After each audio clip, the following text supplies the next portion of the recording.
What a beautiful evening. Just kind of kicking it here at the house, thinking about everything.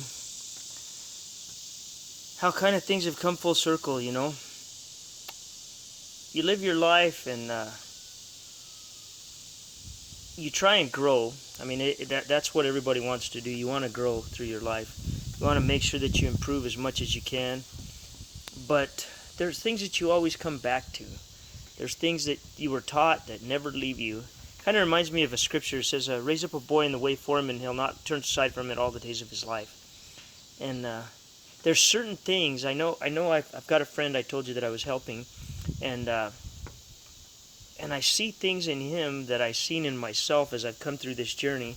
He's kind of had a rough time and going through divorce and whatnot. And I couldn't help but think, watching him and listening to him, how different we are than a lot of people because of the way we were raised and the way what we were taught about being truthful, about being honest, about watching your mouth, things like that, that a person gets away from. But eventually you always come back to who you were. And I watch myself and I think to myself, how did I get so far out of whack and then come back into compliance, if you will? Well, there's things that are in your heart that you can't take out.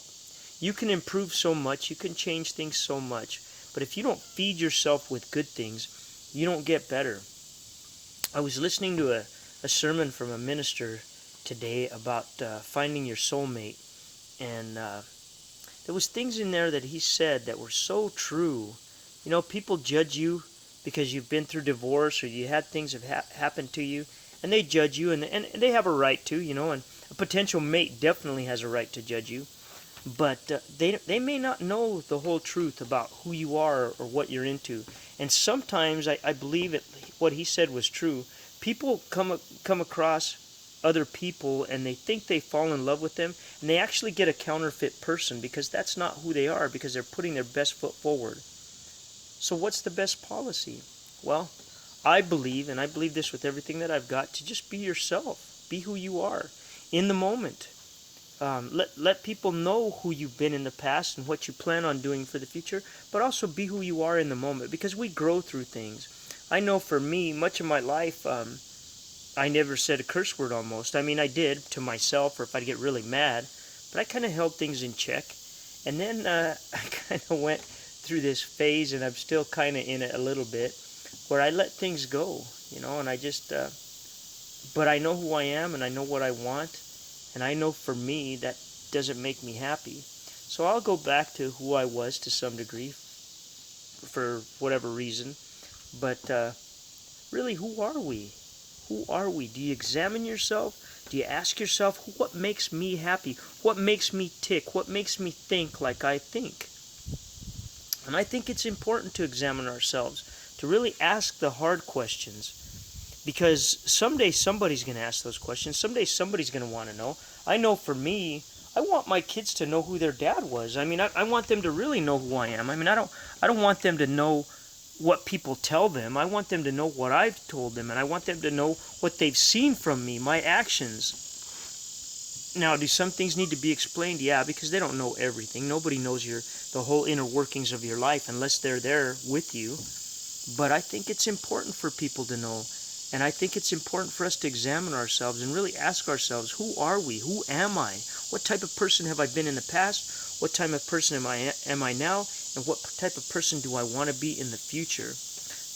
Not just for other people do we want to ask those questions, but we want to ask those questions for ourselves. Because if you're not growing as a person, you're shrinking back, you're dying. I believe that anything that isn't constantly moving dies. Just look at water.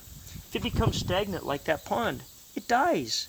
It dies. You have to stir it up every now and then. You have to move things, or they die, or it's not usable anymore. Water that's moving is always fresh, usually pretty clean, not always, but something that's stagnant, you wouldn't even think of drinking from it because it's probably dead, and there's probably a lot of dead things in there. And that's the way we are as people. If we don't stay moving, if we don't stay constantly growing, we die. I can't tell you how many older people that I've been friends with that they stopped moving, they stopped being who they were, they stopped working, and they die. I can't tell you how many railroaders that I've worked with that once they retire and they don't have that job to go to, that thing that they looked forward to, they die.